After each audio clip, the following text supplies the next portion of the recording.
जय हिंद, नमस्कार मेरे प्यारे फ्रेंड्स। स्वागत करते हैं आप सबका आपके अपने यूट्यूब चैनल डिफेंस बॉडी के ऊपर। मैं ऋतिक शर्मा, आपका फिजिक्स का टीचर, आपका बड़ा भाई, आपका मेंटर।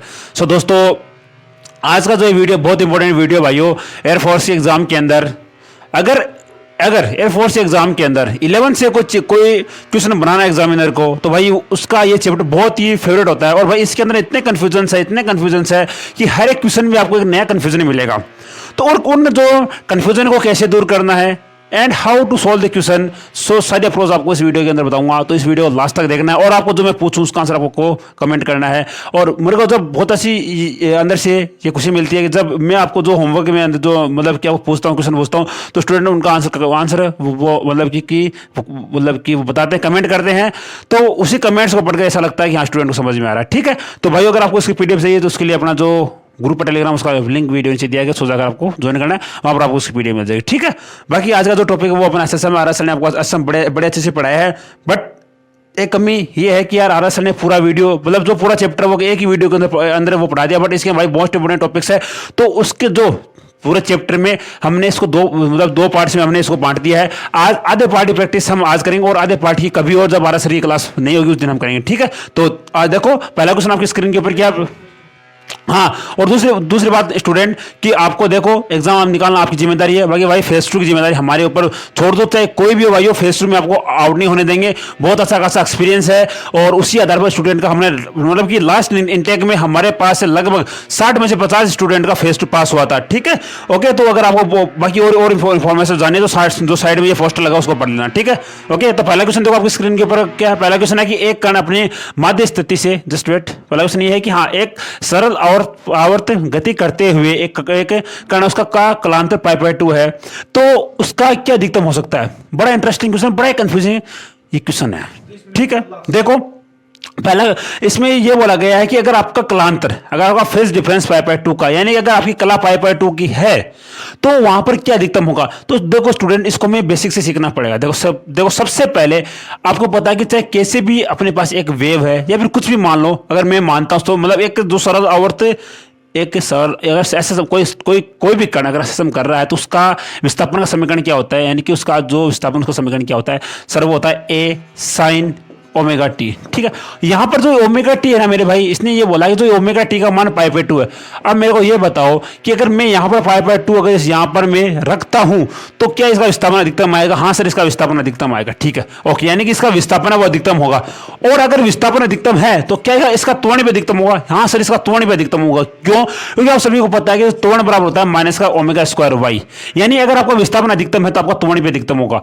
अब आपका ये सवाल आ गया कि सर वेग अधिकतम क्यों नहीं है। तो भाई इसको आप इसके पीछे का कारण ये है कि इसका वेग का जो समीकरण वो ये मतलब कि ये होता है v बराबर a ओमेगा स्क्वायर माइनस का वाई स्क्वायर अंडर रूट आ जाएगा। ठीक है, लगभग हाँ यही होता है अपना। ठीक, ओके। अब देखो मेरे को ये बताओ, अगर y अधिकतम है, अगर y अधिकतम नहीं ओमेगा बाहर आएगा मेरे दोस्त, ओमेगा बाहर आएगा और यहाँ पर अंदर आइए। अगर देखो अगर y का मान अधिकतम, और y का अधिकतम मान कितना हो सर, y का अधिकतम मान a होता है। अगर मैं यहाँ पर अगर a वैल्यू पुट करता हूँ, इसका मतलब ये होगा सर v बराबर 0। अगर आपको ऐसे याद नहीं हो तो इस चीज को याद रख लेना कि अगर अपना विस्थापन अधिकतम है तो इसका जो त्वरण है वो भी अधिकतम होगा। अगर विस्थापन अधिकतम है तो त्वरण भी अधिकतम होगा और साथ साथ इसका जो वेग है वो न्यूनतम होगा। इस चीज को आपको दिमाग में फिट कर देना कि अगर विस्थापन अधिकतम है तो त्वरण अधिकतम होगा, बट अगर त्वरण और विस्थापन अधिकतम है तो उसका वेग हमेशा ही न्यूनतम होगा। ठीक है, तो इसका मतलब यह है कि इसका ऑप्शन नंबर बी भी सही है, ऑप्शन नंबर डी भी सही है। बट आपके एग्जाम के अंदर अगर कल को ये क्वेश्चन आता है तो केवल ऑप्शन ए, ऑप्शन बी और डी में से केवल एक ही होगा। ठीक है,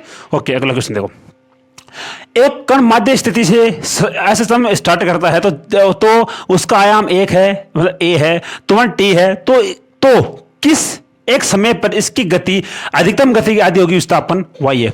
देखो इसकी सुनो समझो, इसमें ये बोला गया है, इसमें ये बोला है कि आपको ये बताना है कि उसका जो विस्थापन है y है और a, उसमें क्या रिलेशन होगा, मतलब उसमें क्या रिलेशन होगा। कंडीशन आपके सामने ये है कि उसका जो वेग है वो अधिकतम वेग का आधा होना चाहिए। उसका वेग कितना है सर, वेग अपने पास है v बराबर ओमेगा ए स्क्वायर माइनस का वाई स्क्वायर, ये अपने पास वेग का नॉर्मल समीकरण होता है। ठीक है, अब आपको ये बोला गया कि जो ये वेग है ना, इसका अधिकतम वेग का आधा है। अधिकतम वेग कितना होता है सर, अधिकतम वेग होता है ओमेगा ए। ठीक है। अब यहाँ पर मेरे को कुछ नहीं करना, यहाँ पर मैं ओमेगा ए को पुट करता हूँ, ठीक है, ओमेगा ए अपॉन 2। अब बस कुछ नहीं करना मेरे को, अगर मेरे को इसका अंडर रूट हटाना है, पहले ओमेगा से ओमेगा काट दो, ठीक है, ओके। अब इसका अंडर रूट हटाना है तो इसको मेरे को इसका इधर स्क्वायर करना पड़ेगा, तो ए स्क्वायर माइनस का वाई स्क्वायर बराबर है ए स्क्वायर अपॉन 4, ओके। कुछ नहीं करना, वाई को इधर ले जाओ, ए को इधर ले आओ, ठीक है। तो वाई स्क्वायर बराबर ए स्क्वायर माइनस का ए स्क्वायर अपॉन 4, ठीक है, ओके। तो वाई स्क्वायर बराबर है 3a स्क्वायर अपॉन 4, इसका अंडर रूट कर दो, वाई बराबर है √3 अपॉन 2a। कौन सा ऑप्शन? ऑप्शन नंबर आपका √3 अपॉन 2a, ऑप्शन नंबर सी आपका हो गया। अच्छा क्वेश्चन था मेरे भाई, दोबारा समझो क्या बोला गया क्वेश्चन में। ये बोला गया कि आपको सामने एक ऐसी कंडीशन है जहां पर उसका जो असेसम कर रहा है उसका विस्थापन है वो अधिकतम विस्थापन का आधा, यानी कि उसका जो वेग है वो अधिकतम वेग का आधा है। तो यानी कि यहाँ पर v बराबर ओमेगा ए स्क्वायर माइनस का वाई स्क्वायर जो वैल्यू है अपने पास ओमेगा ए अपॉन 2 है। तो अगर मैंने इसको आगे जो सोल्व किया तो मेरा आंसर आ गया कि y बराबर √3 अपॉन 2a आ गया, ठीक है। अच्छा क्वेश्चन था आपके एग्जाम में देखने को मिल सकता है। अगला क्वेश्चन देखो कि दो सरल आवर्त गति कर रहे हैं, मतलब दो कण है वो सरल आवर्त गति कर रहे हैं, उनमें से एक का विस्थापन समीकरण है x बराबर साइन ओमेगा टी माइनस का अल्फा, दूसरे का अपने पास है b कोस ओमेगा टी माइनस का अल्फा। अब आपको यह पूछा गया है कि इनमें से कलांतर, इनका जो फेज डिफरेंस है यानी कि इसके बीच का कलांतर क्या होगा मेरे भाई। सबसे पहले अगर आपको कलांतर निकालना है मेरे दोस्त, तो आपको यह चेक करना है कि जो इक्वेशन आपके पास है, यानी जो दो कण आपके पास है, उन जो दोनों कणों का जो ये कला है, कला यानी कि ओमेगा टी माइनस का अल्फा हो। देखो समझ दो यहाँ पर, इसमें यह बोला गया है कि एक x बराबर आपके पास है a sine omega T minus का अल्फा, ठीक है। दूसरा अपने पास y बराबर है a cos omega T minus का अल्फा, ठीक है। अब देखो आपको ये चेक करना है मेरे दोस्त कि यहां पर ये ओमेगा टी और माइनस का अल्फा क्या ये बराबर है? हाँ सर ये बराबर है। उसके बाद आपको ये चेक करना है कि देखो अगर यहाँ पर कोस अगर यहाँ पर साइन होता मेरे, अगर कोस अगर यहाँ पर साइन होता तो आप आराम से बता सकते थे कि सर ओमेगा टी माइनस का अल्फा और ओमेगा टी माइनस का अल्फा अगर मैं इन दोनों को माइनस करता हूं तो मेरा अंतर आएगा 0, यानी कि अगर यहाँ पर साइन होता तो इनका जो कलांतर है वो 0 आता, बट यहाँ पर साइन नहीं, आपके पास यहाँ पर कोस है। इसका मतलब यह हुआ कि मेरे भाई कि इनमें से इनका जो अंतर है वो तो समान है, बट हमें यहाँ पर कोस इसका साइन बनाना पड़ेगा, और कोस को साइन में रूपांतरण करने के लिए अपना एक मतलब कि होता रिलेशन होता है, उसे हम बोलते हैं a बराबर a साइन π/2 माइनस का ओमेगा टी माइनस का अल्फा। यानी अगर मैं इसको वो थीटा मानता हूं तो a साइन π/2 माइनस का थीटा क्या होता है सर? वो कोस थीटा होता है, यानी कि a साइन π/2 माइनस का ओमेगा माइनस अल्फा हो गया कोस अल्फा। यानी अगर मैं इसको आगे चेंज करूं तो इसमें परिवर्तित होगा। इसका मतलब ये है कि अब इन दोनों का डिफरेंस कितना सर? इनका डिफरेंस π/2 का है, तो इसका मतलब ये है कि इनके मध्य का जो कलांतर वो π/2 होगा। अब आपके दिमाग में ये क्वेश्चन आएगा, सर क्या इतना बड़ा क्वेश्चन? भाई बड़ा कहां पर है, मैंने समझा इसलिए अब मेरे को इतना टाइम लगा। अगर मेरे को ये क्वेश्चन करना हो तो मैं सबसे पहले ये चीज देखूंगा कि क्या ये दोनों बराबर है। हाँ सर ये बराबर है। फिर मैं ये देखूंगा कि यहाँ पर साइन है या फिर कोस। अगर साइन होता तो इनका डिफरेंस 0 आ जाता, बट अगर कोस है तो इनका डिफरेंस π/2 होगा। बस ये चीज आपको दिमाग में रखनी है, ठीक है। तो π/2 का फेज डिफरेंस होगा, ऑप्शन नंबर सी होगा। अगला क्वेश्चन देखो कि एसएसएम करने वाले y बराबर a साइन 2π/nt प्लस का अल्फा, उसका टी समय पर उसकी कला क्या होगी? मैंने क्या बताया मेरे भाई, जो ये पूरा जो होता है ना, पूरा ओमेगा टी माइनस का अल्फा, ये पूरी कला ही होती है। आप कंफ्यूज मत होना। आप कहीं ये सोचने लग जाओ कि सर जो ओमेगा टी होता है केवल यही कला होती है। नहीं मेरे दोस्त, ये कभी कला नहीं होती है। ये ओमेगा टी प्लस का अल्फा हो या प्लस का माइनस का अल्फा हो, ये पूरी कला होती है मेरे दोस्त, ठीक है। इसका मतलब ये होगा कि इसकी जो कलांतर है वो 2π/nt प्लस का अल्फा होगा, यानी जो ये पूरा लिखा हुआ ये पूरा कलांतर होगा, न कि केवल 2π/nt, ठीक है, 2π/nt, ओके। तो आपको इस चीज को दिमाग में रखना है मेरे दोस्त कि पूरी कला होती है, न कि केवल 2π/nt, ठीक है। बहुत बड़ा कंफ्यूजन है, अगर ध्यान से नहीं पढ़ोगे तो आगे कंफ्यूज हो सकते हो, ठीक है। तो इसका मतलब होगा ऑप्शन नंबर आपका सी सही होगा। अगला क्वेश्चन देखो, एक सरल आवर्त गति करने वाले एक कण है, उसका आयाम a है, आवर्त का t है, तो x बराबर a और से x बराबर a/2 तक होने में लगने वाला समय कितना है? देखो इसको करते हैं मेरे भाई। इसने ये बोला है कि कोई कण आपके पास ऐसा है, जो मानो कि एक कण है, यहां से मैं आपको सिंपल हार्मोनिक मोशन समझाता हूं। देखो यहां पर इस मैंने एक धागे को बांध दिया, ठीक है। अब ये धागा यहां से लेकर यहां पर पहुंच गया है, यानी कि यहां एक स्थिति इसकी ये होती है, एक किसी ये होती है स्थिति हो गई, ये होगी इसकी मैक्सिमम पोजीशन, ये होगी मैक्सिमम, ये होगी मिनिमम, और ये भी मैक्सिमम, बट ये माइनस में है, ठीक है, ओके। अब इसने ये बोला गया है कि कोई कण यहां पर स्थित है, यानी x बराबर a पर स्थित है, तो उसको x बराबर माइनस का a/2, यानी ये पूरा a है, ठीक है, ये पूरा a है, यानी कि ये पूरा है, इसका मान ए है, ठीक है। उसने ये बोला है कि ये यहाँ से लेकर यहाँ तक आया है, तो यहाँ पर x है वो a/2 हो गया, ठीक। अब अगर x a/2 हो गया है तो आपको ये बताना है कि इसमें जो लगने वाला जो समय है वो आवर्तकाल का कितना गुना होगा। अब देखो हम इसे बेसिक से आपको बताता हूँ। देखो आप सभी को पता है कि अपना चाहे कैसे भी इक्वेशन हो, आपको ये एक चीज तो पता होगी ना मेरे दोस्त कि सरल आवर्त गति का कोई समीकरण होता है तो हम उसे या तो साइन में लिखते हैं या फिर हम उसको कोस में लिखते हैं, ठीक है। तो पहले हम इसको साइन वाले से सॉल्व करते हैं, ठीक है। तो y बराबर होगा अपना a sin ओमेगा टी, ठीक है। अब a के अपने जो y की जगह बोला है a/2, तो a/2, ठीक है, ओके। यहाँ से a sin ओमेगा टी कितना सर, ओमेगा टी होता है अपना 2 pi upon capital T into small T, a से a कैंसिल, ठीक। अब 1/2 साइन में 1/2 किसकी वैल्यू होती है सर, साइन में 1/2 पाई/3 की पाई/6 की वैल्यू होती है, ठीक है। ये पाई/6 हो गया अपने पास, पाई/6 बराबर साइन, देखो यहाँ पर देखो ये होगा पाई/6 यानी साइन पाई/6, ठीक है। तो ये होगा sine 2 pi upon capital T into small T, sine से साइन कैंसिल, तो पाई/6 upon 2 pi capital T into small T, C A cancel, तो कैपिटल टी बराबर होगा अपने पास यानी स्मॉल टी बराबर होगा ये होगा T/12, ठीक है, T/12। अब आपका ये सवाल होगा कि साहब अपने ऑप्शन में तो T/12 है ही नहीं, तो हम इसको अब फिर तो आपका जो आपने जो हमें बताया है तो आपने ये तो हमको गलत बता दिया, बट मेरे भाई ये गलत नहीं है। या तो T/12 हो सकता है, बट अब आपको एक अपना दिमाग और लगाना है यहाँ पर कि अगर हमने यहाँ पर जो ये विस्थापन समीकरण इसको हमने साइन की फॉर्म में माना था, बट आपको ये पता है कि ये विस्थापन समीकरण साइन की फॉर्म में भी हो सकता है, साथ साथ ये कोस की फॉर्म में भी हो सकता है, ठीक है। तो अब हमको इसे कोस की फॉर्म में लेकर सोल्व करना पड़ेगा, ठीक है। अब करते हैं, देखो अब हम यहाँ से अगर इसे सोल्व करते हैं तो कोस में 1/2 किसकी वैल्यू होती है सर, कोस में 1/2 होती है कोस पाई/3 की वैल्यू होती है, ठीक है। तो यहाँ पर देखो ये पाई/3 हो गया, इधर देखो इधर भी कोस होगा, इधर भी कोस होगा, तो वो कोस से कोस कैंसिल हो जाएगा, ठीक है। इधर 2 pi upon capital T into small T, अब देखो होगा पाई/3, ठीक है, ओके। अब देखो ये पाई से पाई कैंसिल, अब यहां से अपना आ गया कि स्मॉल टी बराबर कैपिटल T/6, यानी कि आपको ये चीज को ध्यान रखना है कि अगर आपका आंसर साइन वाले से ना आए तो आपको कोस वाला इस्तेमाल करना है, ठीक है, ओके। तो ऑप्शन नंबर आपका सी सही, ए सही होगा, ठीक। अगला क्वेश्चन देखो, अगर सरल आवर्त गति करते हुए एक कण का आवर्तकाल t सेकंड एवं आयाम a है तो a/2 मीटर की दूरी तक इसे पहुंचने में न्यूनतम समय कितना लगेगा।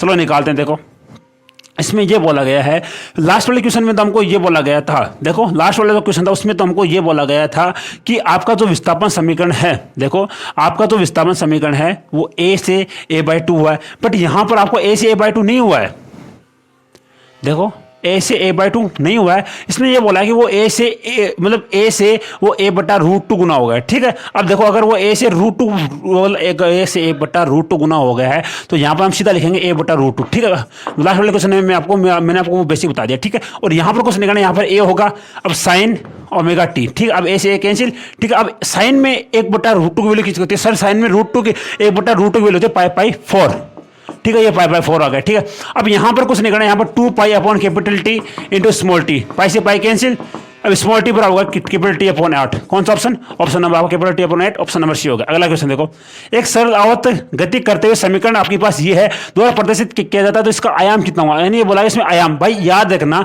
यहाँ पर जो आगे ये जो लिखा हुआ था ना यही उसका आयाम होता है, यानी कंफ्यूज नहीं होना मेरे दोस्त। y बराबर होता है a sin omega T plus minus alpha, ठीक है। तो यहां पर जो a लिखा हुआ था यही इसका आयाम होता है, यानी कुछ आगे जाए कुछ भी लिखा हो, इट डज नॉट मैटर, यहां जो लिखा होगा that will be it's amplitude, ये इसका आयाम होगा, इसका मतलब है कि इसका आयाम होगा 10, ऑप्शन नंबर ए सी। अगला क्वेश्चन देखो कि y(x) के अनुदिश सरल आवर्त गति कर रहे किसी कण का विस्थापन समीकरण ये है तो इसमें सरल आवर्त गति का आयाम क्या होगा। भाई मैंने क्या बताया कि यहां पर चाहे कुछ भी लिखा हो, जो साइन वाले के साथ लिखा होगा ना, साइन वाले के साथ, यानी कि इसमें देखो दो स्थिति बनती है अपनी, अगर आपके पास ऐसा होता है a sin omega T plus का alpha plus b cos omega T plus का अल्फा, ठीक है। अब यहां पर अगर आपको निकालना हो तो आपको ऐसी स्थिति के अंदर देखो, अगर आपके पास दो अपने पास वो ट्रिग्नोमेट्री फंक्शन हो एक इक्वेशन के अंदर, तब आपको ए बराबर ए स्क्वायर यानी A1 स्क्वायर प्लस का A2 स्क्वायर प्लस का 2A1 A2 कोस थीटा वाला लगाना। अब यहाँ पर जो ये कोस थीटा है ये इनका फेस डिफरेंस आएगा, ठीक है। तो यहाँ पर हम आराम से ये बोल सकते हैं कि सर यहाँ पर A1 की जगह A स्क्वायर है और जो A2 की जगह B स्क्वायर है तो B स्क्वायर होगा, ठीक। अब इनके बीच का जो फेस डिफरेंस है वो π/2 है, तो यहाँ पर कोस π/2 की वैल्यू 0 होगी, तो इसका मतलब ये सर इसका आयाम है वो A स्क्वायर प्लस का B स्क्वायर आ गए। यानी अगर आपके पास ट्रिग्नोमेट्रिक फंक्शन, दो ट्रिग्नोमेट्रिक फंक्शन एक इक्वेशन के अंदर हो तो आपका जो आयाम है वो इस फॉर्मूले से निकलेगा, ठीक है। बट कल को अगर आपके साथ यहाँ पर केवल बी लिखा हुआ हो तो भाई कंफ्यूज नहीं होना, इस बी से कोई मतलब नहीं है, हमारा आयाम केवल इस ट्रिग्नोमेट्रिक फंक्शन वाला होगा, ए वाला होगा, ठीक है। अब सो ये क्लियर हो गया होगा। अगला क्वेश्चन देखो, यानी कि इसका ऑप्शन नंबर ए होगा वाला। अगला देखो कि दो सरल आवर्त गति करते हुए, यानी कि दो सरल आवर्त गति करते हुए समीकरण आपके पास दिखाए गए हैं कि ये होगा 10 साइन ओमेगा टी प्लस का πt/4 और दूसरा अपने पास है 25 साइन ओमेगा टी प्लस √3/4। इनके आयामों का अनुपात क्या है भाई? कुछ नहीं, मेरे को मतलब, मेरे को केवल इससे मतलब है कि जो साइन के आगे लिखा हुआ है, साइन कोस के आगे जो लिखा हुआ होता है मेरे को उससे मतलब है। तो साइन कोस के आगे क्या लिखा हुआ है सर? यहाँ पर पहले में लिखा हुआ है 10 और तो दूसरे में लिखा हुआ है 25, इसका मतलब ये इसका अनुपात आ जाएगा 2:5।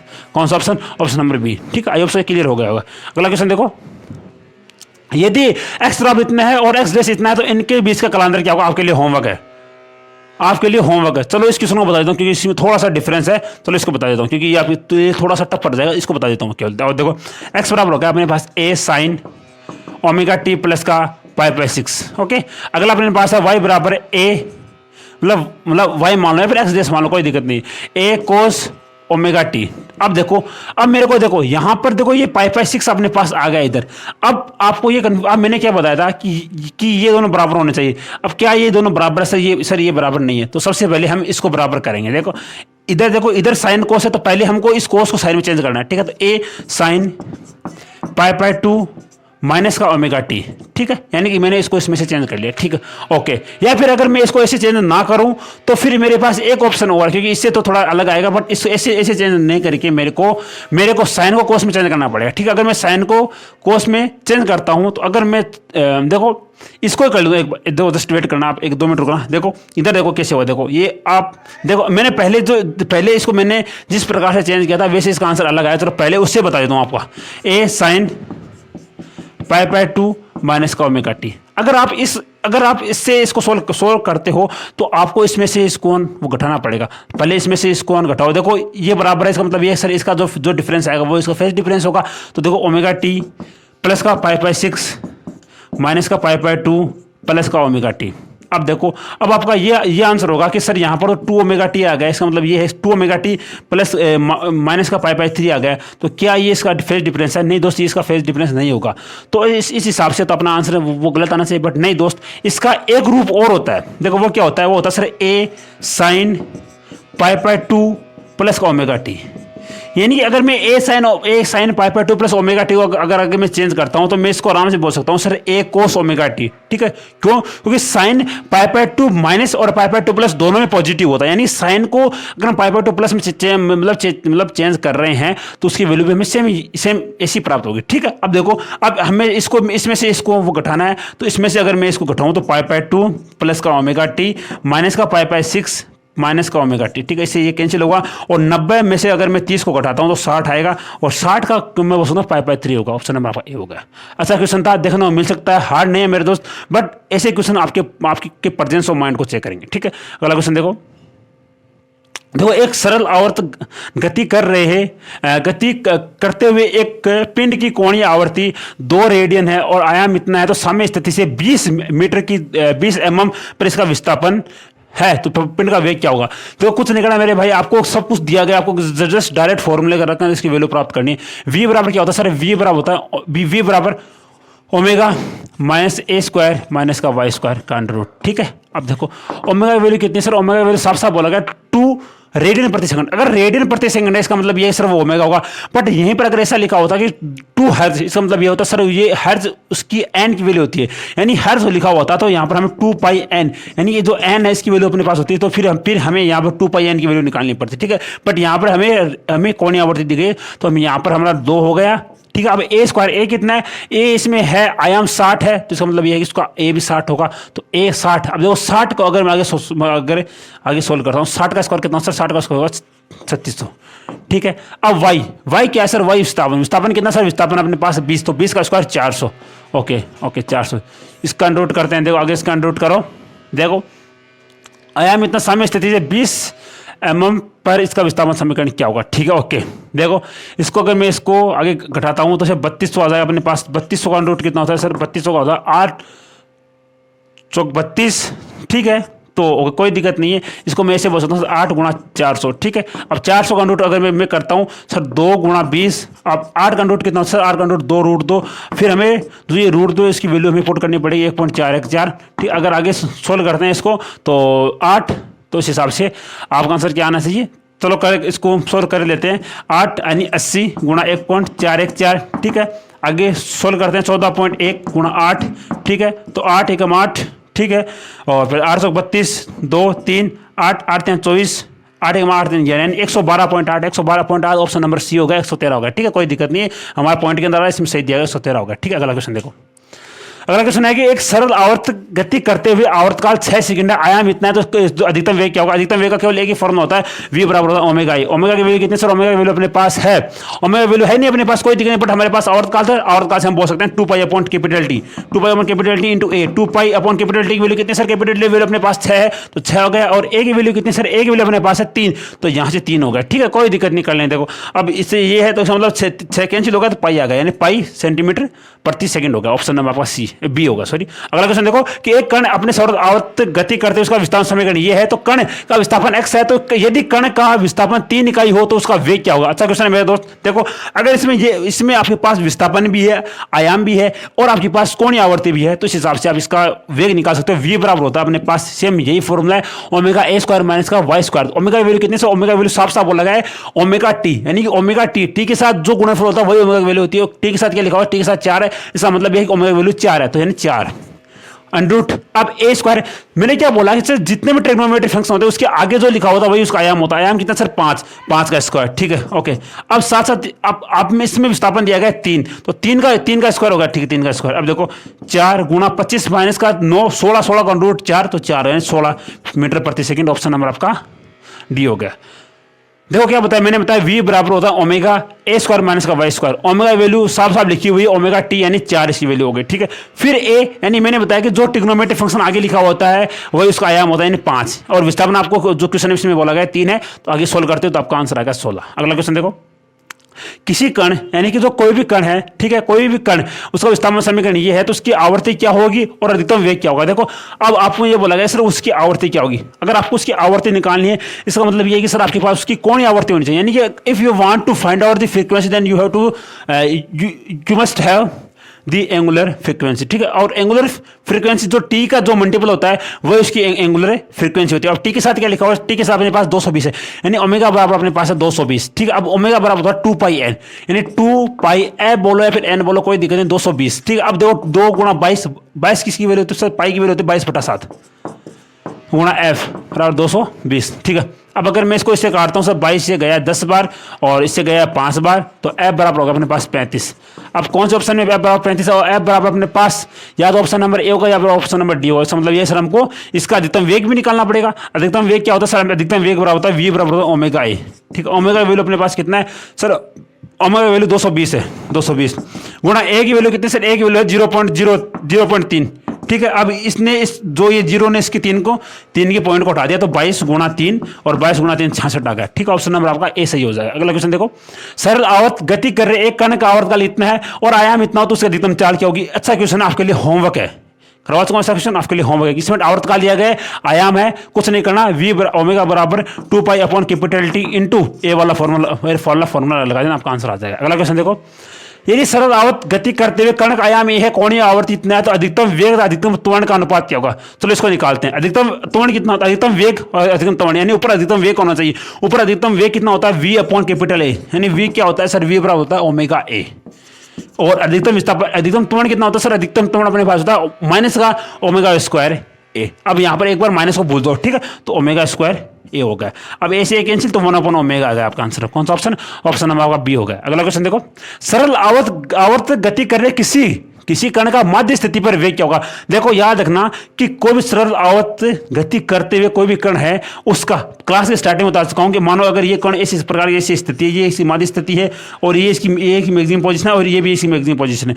यानी अगर किसी मध्य स्थिति पर बात करें यानी मीन पोजीशन पर बात करें तो वी मैक्सिमम होता है, ठीक है, और जो ए है वो 0 होता है और जो विस्थापन है वो भी 0 होता है, ठीक है, ओके। और यहां पर ए बराबर मैक्सिमम और y और a बराबर मैक्सिमम होता है और v बराबर होता है मिनिमम, यानी 0 बोल सकते हो, ठीक है। और यहां पर भी v बराबर 0 और a बराबर y बराबर मैक्सिमम, ठीक है। तो इस चीज को याद रखना कि मेन पोजीशन पर वेग अधिकतम होता है, यानी वेग अधिकतम होगा मेन पोजीशन यानी मध्य स्थिति पर अधिकतम होगा। Option number D. अगला क्वेश्चन देखो, यदि किसी कण के विस्थापन का समीकरण ये है तो उसके अधिकतम आयाम तो अधिकतम वेग क्या होगा। अधिकतम आयाम निकालना है, यानी कि मैं आपको क्लास स्टार्टिंग में बता चुका हूं, मतलब अभी बीच में एक क्वेश्चन आया था उसमें मैंने बताया था कि अगर दो ट्रिग्नोमेट्रिक फंक्शन अपने पास हो तो उसके जो अधिकतम आयाम है वो a बराबर a1 square plus a2 square plus 2a1 a2 cos theta वाले फॉर्मूले से निकालते हैं। और यहां पर अपने पास a1 कितना, a1 अपने पास 3 है तो 3 का स्क्वायर, a2 कितना सर 4 का स्क्वायर प्लस का 2a1 a2 यानी 3 2 गुणा 3 गुणा 4। अब कोस थीटा, अब इनके बीच का फेज डिफरेंस कितना है आप सभी को पता है, साइन कोस, इसका मतलब ये है कि इनके बीच का जो फेज डिफरेंस है वो π/2 का है,